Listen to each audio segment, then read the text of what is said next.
Hey guys, welcome back to my channel, Ship and Read. Today I'll be doing my best books of 2020. So I wanted to have 10 books, but for whatever reason I can only find 9 books that I really enjoyed and absolutely adored. So I think for 2021 I'm going to really focus and make it a priority for me to just only read good books, and if something is not giving me happiness or pleasure or whatever, or I'm just simply not really getting into it, I'm just going to DNF it a lot quicker than I used to. I feel like before I used to give it like 100 or so pages or like an hour or so of audio, but I think because just from last year, the fact that I was able to find that many good books that I read, I was like, I need to start reading good books and just not finish and just put aside books that just don't bring me happiness. So this time around I only have 9 books to share. I'm hoping that for next year when I do my best books of 2021, I'll have so many amazing books that it's really hard for me to narrow down to 10. But this year it took some effort to even find 9 books. So yeah, let's get started with the first one. So one of the first few books that I read this year was Night Spinner by Addie Thorley. This one I gave 5 stars. I absolutely adored everything about this book. This is basically a retelling of Notre Dame and the Hunchback, where it follows a girl called Ennebesh, and she used to be one of the greatest warrior in the Imperial Army. Something happens, she kind of loses her memories, she's not really sure what happened, where she ends up attacking and killing this entire caravan of merchants. And because of this incident, she is now exiled into a convent. I think it's a convent or like an abbey or something like that, and she basically has very little human interactions right now. And one day her adopted sister visits her, and she is now actually the general of this Imperial Army, and she gives us her task of capturing this notorious criminal who has been raiding caravans, etc. And if she does so successfully, she'll be reinstated as a warrior. So she is thrilled to get something, an opportunity, and she decides to, you know, go hunt this criminal down. Of course, things happen, and she now finds herself questioning everything and who to trust. I adored this book. This book was fantastic. Everything about this book was really well done. The characters, the story, the magic system, the plot, everything was just very immersive, and I found myself very engaged very early on. My favorite part would definitely be the character development. It was absolutely phenomenal. I really liked how Ennebesh went from very like low self-confidence because of what happened to her, and slowly regaining her personality, her confidence, her character back, I guess, like just having faith in herself. And I thought that was really well done. So yeah, I definitely recommend this one. Then another book that I read pretty early on, I think I read this from my YA Best Fiction, which I did a whole reading vlog video on it. I will link that above in case you want to check that out, and that is With the Fire on High by Elizabeth Acevedo. This one was also fantastic. I gave this book 5 stars. This book follows a high schooler girl called Moni who has a very deep love for cooking. She's fantastic at it, but the thing is, she is also juggling between her school, her, I think she's like 2 years old or 3-year-old daughter, as well as her future and like financial situation. So even though she has this deep love for cooking and all she wants to be or like do is in the kitchen, she also has a practical side, and she knows that to financially support her daughter, financially support herself, her future, etc., she knows that it's not really possible until one day there is a cooking class that is now available at her school, and she can't help but join this class and attend it. And from there she kind of just learns so much about culinary, about culture, about herself, about her future, about her responsibilities and her options. And I thought this book was incredibly well done. I just found that the characters were just so relatable and realistic, and I really loved reading about Moni and just her deep desire for cooking and her love for it and just her creativity. I mean, she is just known for coming up with all of these really unique food combinations that no one really thought about before, and I just love reading about it and just seeing like how well they turned out. But yeah, I love this book. I mean, honestly, at this point, Elizabeth Acevedo is kind of a must-read author, must-buy author for me. So the second book that I read from her, I have the other book that I want to read soon, but so far she has not disappointed me in any certain way. So yeah, definitely check this out if you haven't already. Okay, then the next book that I really want to recommend is actually one that I read from my Best Fantasy reading vlogs. I will link that above in case you want to check that out, and that is The Starless Sea by Erin Morgenstern. This one I gave 4.5 stars. So this book is all about secret doorways, magical books, and secret societies, magical worlds, etc. And this book is just so whimsical, and it definitely takes some time for you to really wrap your head around everything that's happening, but I feel like the ending and like the result is just so worth it. Specifically, this book follows a guy called Zachary who one day he's at the library, he finds this mysterious book, and somehow this book just opens all of these magical doorways and worlds that he's never heard about before, and somehow he finds himself as a child in this book. Something happened when he was a child, and he basically is reading his own story that he never thought like anyone knew. So of course he becomes very intrigued, and from there like a bunch of adventure happens. He finds out more about this mysterious world, these magical doorways, and it's just so wonderfully done. I mean, my favorite part about this book would definitely be the writing. It's just so lyrical and so whimsical. Like, it really captivates you so easily. I mean, the only reason why I didn't give this book 5 stars is because, like I said already, it takes a while for everything to come together. So for a while there, you're kind of confused, not really sure what's going on, you're not sure how everything comes together. So it definitely takes some time, and I feel like that part was a little bit confusing for me. But once it does though, I think it's really worth it. And also, like, the romance I think was not, I feel like for me, I care more about the characters and his adventure rather than the actual romance. But either way though, this book is fantastic. I really want to pick up her debut book now. I haven't done so yet, but it's definitely on my list. But yeah, I love this book so much, and also the cover is stunning. So anyways, definitely recommend this one. The next book that I want to recommend is Behind Closed Doors. This one I gave 5 stars. It is so good. It's basically a thriller mystery novel, and it follows a seemingly perfect couple. Their names are Jack and Grace, and from the outside they look perfect. They're so much in love, everything is wonderful, they're basically the perfect couple. However, as you look closer, you realize that there are just some things that don't add up, such as why is Grace never available, and when she is available, Jack is always by her side, and also why are there some bars in one of the bedroom windows.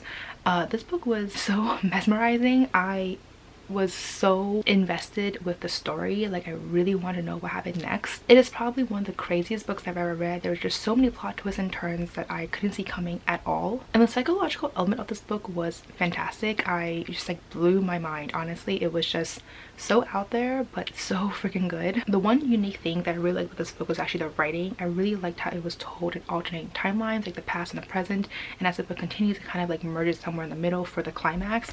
I thought that was super cool. I don't really read that many books that does that, but I really enjoyed it, and yeah, definitely recommend this book if you're looking for a really good psychological mystery thriller novel. The next book slash series I really enjoyed is actually Daughter of Smoke and Bone series. I read the first book back in 2019, then I read the second book and third book last year, and I really enjoyed it. It's like definitely one of my top reads of the year for sure. I give this entire series 5 stars. So the whole story basically revolves around 2 characters. One is Karu, who is a bit strange. She has naturally blue hair. She's always drawing these magical creatures in her notepad or sketchbook, and she somehow also speaks multiple languages. And the series follows another character called Akiva, who is an angel basically trained to hunt down these chimeras, which are these like creatures. Obviously they're like monsters where they're fused with a bunch of different like animal elements to it. And this book is just all about magic and star-crossed lovers and this ancient war between chimeras and angels. I love this book so much. It is just magical. What really intrigued me, so I actually read like the first book, or like started the first book a really long time ago, and I ended up DNFing it because I couldn't get into it. But the reason why I want to pick up again was because I read Laini Taylor's second series, which is Strange the Dreamer and Muse of Nightmares. And while I was reading that, I realized that there were some Easter eggs in those books that was from this book, and I was like, wait, I want to read now and see like what's happening, you know. And plus I realized I really loved her writing. It just took me some time to get into it, so I decided to pick up the series and give it another shot, and I loved it, guys. It is so good. Love the writing. It is just amazing. And other than the writing, which is very beautiful and very lyrical, I also love the characters, specifically for Karu and Akiva. I just love their romance together, and just learning and reading about their struggles and what they're going through. And honestly, I just really like this book, guys. But I think if you ask me to compare between this series versus her second series, I would like Strange the Dreamer better, just because I feel like this is, I want to say this is this her debut series? Because I feel like her writing definitely improved with her second series. But other than that though, I mean, I think they're both really well done. I just preferred Strange the Dreamer series a little bit more, I think. But yeah, definitely recommend the series. Alright, then this next book that I really want to recommend is a romance. It's actually in my best romances reading vlog, so I will link that above in case you want to check that out, and that is Things You Save in a Fire by Catherine Center. This book was just so cute. Like, I loved it. I gave this book 5 stars, and basically the book follows a girl called Cassie who's a firefighter, and at the beginning of the book she is actually being awarded this Valor Award, and it's one of the highest honor reward that a firefighter can get. Something happens though at that ceremony, and she finds herself kind of contemplating between her job situation. At the same time though, her mother actually calls her and asks her to come home and take care of her because something happened for her, like medically, and she's asking her daughter to come back and, you know, just help her out, etc. And at first Cassie is not really enthused about it because they actually don't have the best relationship, and also because as a firefighter, to uproot yourself and go to a different station, it is a lot of work. You basically start from the beginning of your career again, and she's already worked so hard to get where she is. But because of the situation at this ceremony, she decides to, you know, help her mom out, and she moves there, and she ends up being transferred to a very small town of firefighters department that is very old school, very male dominated, male oriented, and basically think that females should not be firefighters. And so from there, she ends up kind of having to prove herself that as a female firefighter, she still can do everything just as good as the guys. And of course, there's a romance in here with one of the firefighters, and it was just a really cute book, guys. I absolutely adore this. I mean, obviously the romance is the best part. It was just so adorable. I really like both romantic interest parties, whatever. I thought they were both well done. I also really like reading about the dynamics between a female firefighter as well as a male firefighter, and just kind of like, you know, like 2020, I feel like, you know, things have progressed to some certain levels, but at the same time you also see, you know, not always that is the situation for certain jobs and careers, or for anything really. But it was just really interesting to see like kind of that shift between genders, and the expectations that varied because of who you are. So anyways, I really like this book though. I thought it had some really good messages, and it was just really cute. So if you're looking for really good romance, this is the book for you guys. All right, then this next book should not even be a surprise to anyone who has watched my channel, followed my reading over the past few years, and that is Crescent City by Sarah J Maas. I mean, I already knew I was going to love this book going into it. It was just hard not to not love it. Obviously I give this book 5 stars. So this book follows a girl called Bryce who is half human, half fae, and she's notorious for being a party animal, until one day she's out partying and she comes back and finds out that her closest friends have been murdered by a demon. And at first the murderer is found relatively quickly, or everyone thought they found the murderer relatively quickly, until a few years later murders start happening again. That's very similar to what happened to her friends years ago. And because of what happened all those years ago, she is asked to be part of the investigation, and with her she is partnered up with a fallen angel. His name is Hunt, and he is now basically enslaved to the archangels because he was part of a rebellion that happened centuries ago, and the two of them must now work together to find out who is behind all the murders and kind of deal with this intense passion between the two of them at the same time. This book was well done. I really liked it. I know there's a lot of controversies between her writing, and you know, people either love her writing or they don't like her writing. Personally, I enjoyed it. It's always just a good fun and super entertaining. I feel like for me, I read to escape from the real world, so this is the perfect escape book, I think, or like she is a really good escape author. I just feel like this book had some really great and intense plot that I was just so immersed with, and the characters, I really enjoyed reading about them as well. I mean, both of them, Bryce and Hunt, had their flaws, but I found myself very invested with, you know, just reading and learning more about their personalities and their characters. Not only that, but I've always enjoyed all of the side characters in Sarah J Maas books before, and this wasn't just like the same. All the side characters I thought were really well done. There were obviously some that I hated, which I mean for everyone, but there were some that I absolutely adored. So overall though, this book was fantastic. I definitely can't wait to find out what will happen in the series. Alright, then this next book is Daisy Jones and the Six by Taylor Jenkins Reid. I mean, I give this book 5 stars. I feel like I was definitely on the train with how amazing this book is. I did listen to this book on audiobook, which I highly recommend. It is so fantastic.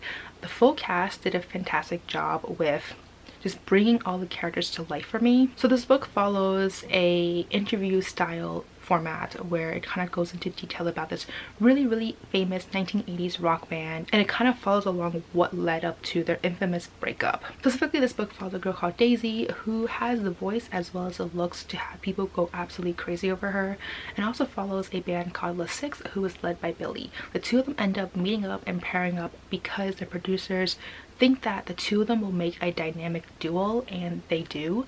Ends up being newsflash everywhere. And this book, obviously, like I said already, just kind of follows along their entire journey and what ultimately happened that led to their breakup. Like I said already, this book was really well done on audiobook.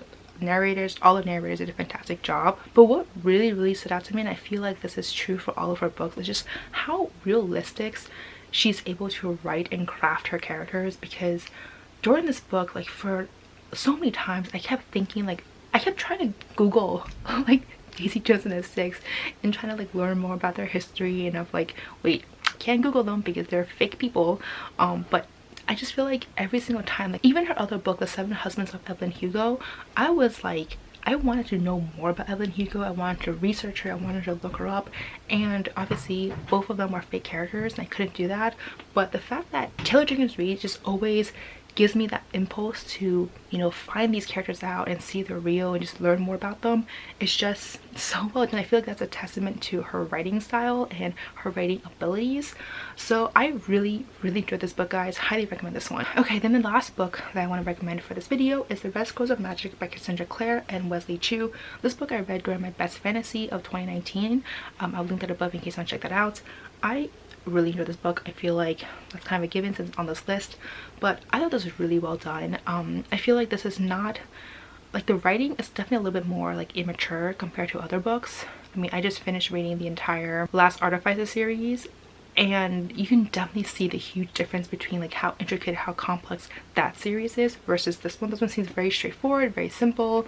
But the thing is, I feel like sometimes I just really want that. And I also really love how this book just follows Magnus Bane and Alec, and they're basically my favorite characters in the entire series, or just like the entire Shadowhunter world. So this book basically follows Magnus Bane and Alec, where they go on this very lavish trip through Europe. And at first it's supposed to be like a romantic trip. Two of them finally get together after the war and everything, and unfortunately they end up getting caught up with this cult that was created by Magnus Bane many years ago, and now they have to kind of find out like what's going on and basically dismantle this cult. And this book was just so entertaining. I really enjoyed everything, like from the characters, the plot, the story, like everything was just so entertaining and funny. And overall this book was just so fantastic. I really liked reading about their adventure and their banter. Like, Magnus Bane honestly is just the most entertaining character I've ever read, and I absolutely love him. So this book just really helped elevate my love for him, I think. But yeah, this was a really good book and I highly recommend it. So anyways, those are all the books that I read in 2020 that are my top books of the year. Let me know down below which books have you read this past year that you absolutely adored. Were there any on here that are also your favorites? But as always, if you like this video, please give me a thumbs up, subscribe down below, don't forget to follow me on Twitter and Instagram, and I'll see you guys next time. Bye!